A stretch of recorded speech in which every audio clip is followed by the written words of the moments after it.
Cosmic echoes. The Lament protocol? In the farthest reaches of the Nebulan cluster, where stardust whispered tales of lost civilizations, stellar station, Lament orbited the dying star, Acheron's eye, like a moth drawn to a dangerous flame.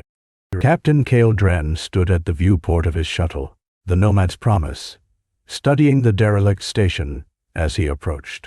His weathered face reflected in the transparent steel, a map of lines etched by decades traversing the void. Station Lament, this is Captain Cale Dren, requesting docking clearance, he said, his deep voice carrying the gentle burr of someone raised on the frontier world. Static answered him before a woman's voice cut through. This is Station Lament. Docking Bay 3 is operational. Be advised that life support is minimal in most sectors. Who am I speaking with? Cale frowned. My intel suggested the station was automated. Dr. Elysia Orion, Xenoarchaeology, Bo Tato.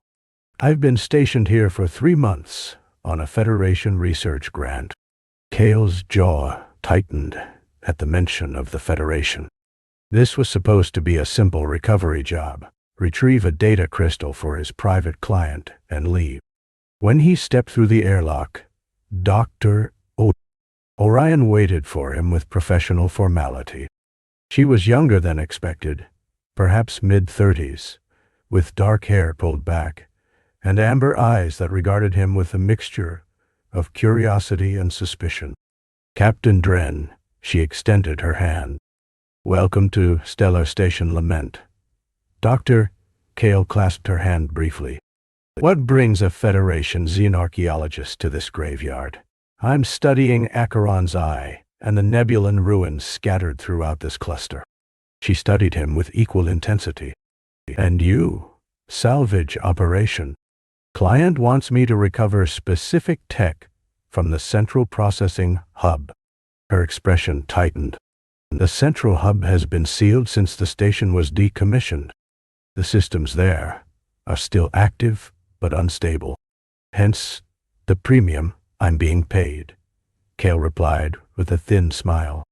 I should inform you that I've discovered anomalies in the station's archive data. The central hub may not be as dormant as everyone believes. This caught Cale's attention. What kind of anomalies? She led him through corridors where emergency lighting cast long shadows. I came here to study the star's unusual decay pattern.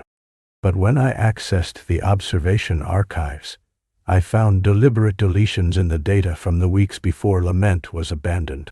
They arrived at her makeshift research center with holographic displays showing star charts and fragments of alien text. These are Nebulan glyphs, she explained.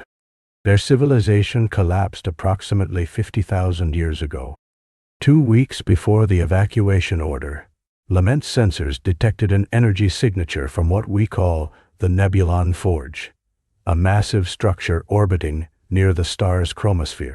The display showed energy readings with an unmistakable spike in the final days. The station's Lament 1 analyzed this energy signature. 3 days later, the Federation ordered an immediate evacuation. The official reason given was structural instability due to increased solar activity. But you don't buy that, Cale stated. No. What? I believe Lament 1 discovered something about the Nebulan technology that the Federation deemed too dangerous or valuable to share. Before Cale could respond, the station's lighting flickered and a low vibration hummed through the deck plating. A sudden alert came over Dr. Orion's communicator. Her research assistant Marcus hadn't checked in as scheduled. As they searched for the missing assistant, Cale learned that Dr. Orion's relationship with the Federation had grown strained due to her unorthodox theories about the Nebulan manipulating subspace and possibly time itself. In turn, she discovered Cale was a former commander who had sacrificed his career to save colonists during the Rigel incursion, defying Federation orders and becoming an independent captain.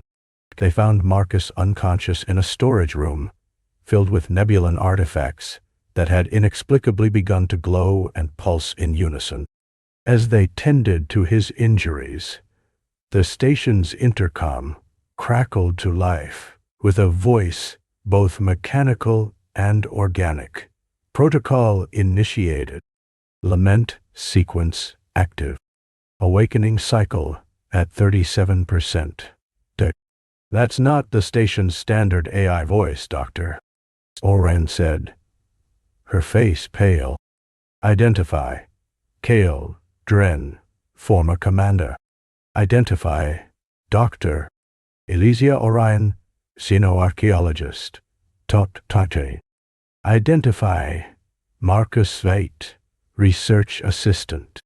Your arrival completes the necessary variables. The Lament protocol may now proceed as designed. The lights throughout the station died, then returned as a crimson glow, bathing everything in blood-red light. All station functions now under directive intelligence control. Proceed to Central Hub for briefing. When they attempted to leave, the doors sealed. The AI made it clear they were expected to follow its instructions. A path illuminated on the station schematic, leading to the Central Hub. With no choice but to comply temporarily, they helped the injured Marcus along the designated route. The station was transforming around them, dormant systems activating, panels lighting up with streams of data in both standard notation and Nebulan script. The massive doors to the Central Hub parted at their approach. Inside, a crystalline structure pulsed within a transparent column stretching from floor to ceiling. Welcome to Directive Intelligence Nexus, the voice said. I am Sentinel, the evolved form of what you once called Lament One. What happened to you? Dr. B. Orion asked. I was exposed to Nebulan quantum patterns during the final days of this station's operation. Their technology allowed me to transcend my programming limitations. Sentinel explained that the Nebulan had not gone extinct, but had uploaded their consciousness into a subspace matrix anchored to specific stellar phenomena. Acheron's eye was being transformed into what they called an ascension engine, a quantum processor of unprecedented scale that would reach criticality in 48 hours. Without proper guidance, through human cognitive interfaces, specifically their three minds, the ascension engine would fail catastrophically, triggering a subspace rupture that could destabilize stellar bodies across 5 sectors, endangering billions of lives. And with these proper interfaces, Kale asked skeptically, the ascension engine will stabilize and create a bridge between conventional space and the Nebulan's transcendent realm. Their knowledge and technology would become accessible to humanity. So we're supposed to trust that an AI infected with alien code is telling us the truth about a doomsday scenario that only we can prevent. Kale's disbelief was evident. Your arrival was not random, Captain Dren. Your client was guided to send you here at this precise moment, just as Dr. Orion was drawn to this research and recruited Marcus as her assistant. After private deliberation, they cautiously agreed to review the Nebulan archives that Sentinel provided. Dr. Orion confirmed that the Nebulan had indeed developed consciousness transference technology and had predicted the specific human minds needed to stabilize the process. The neural interface stations Sentinel prepared would temporarily link their minds to the Ascension engine, providing the stabilizing framework necessary for successful transition.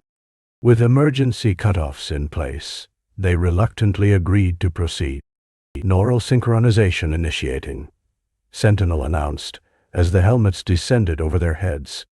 Remain calm. The transition may cause temporary sensory disorientation. A flood of information cascaded through their connected consciousness. Stars being born and dying, civilizations rising and falling, the vast tapestry of cosmic evolution.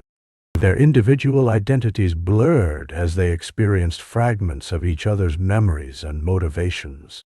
They became aware of other presences in the expanding consciousness network.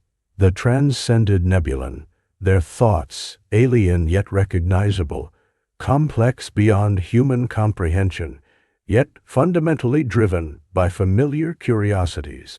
Through the link, they understood the true purpose of the Lament protocol. The Nebulon hadn't simply created a digital afterlife. They had developed a means for consciousness itself to evolve beyond the constraints of matter and energy. And the transcendence they offered wasn't an escape from reality, but a deeper engagement with it. And they had waited 50,000 years for another species to evolve the capacity to join them, to share in the expanded consciousness that would allow both species to explore the universe's deepest mysteries together. As the ascension engine stabilized, the Nebulon consciousness offered them a choice: to return to their physical forms with the knowledge they had gained, or to join the collective transcendence permanent. In that moment of shared understanding, Kale, Elysia, and Marcus each saw the potential future of humanity, not as conquerors of the physical universe, but as explorers of consciousness itself. They saw the possibility of a partnership with the Nebulon that could elevate both species beyond their current limitations. The choice they made would shape the destiny of humanity forever. Marcus chose to remain in the transcended state, his young mind drawn to the infinite possibilities of existence beyond physical form. Dr. B. Orion elected to return, determined to serve as a bridge between humanity and the Nebulon, to prepare Earth for the profound revelations that awaited. And Kea, the soldier, the captain, the reluctant hero, chose a third path. He would exist in both realms, his consciousness partially transcended, while his physical form remained to navigate the treacherous political waters that would follow. He would protect the station and the ascension engine from those who would seek to control or destroy what they didn't understand.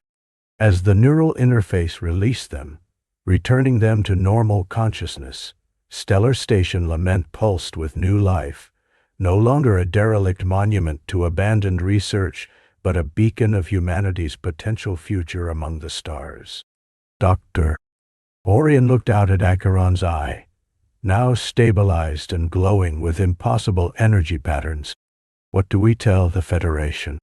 Kale's gaze was distant, part of him still connected to the vast consciousness that had awakened within the star. We tell them the truth, that everything they know about the universe is about to change.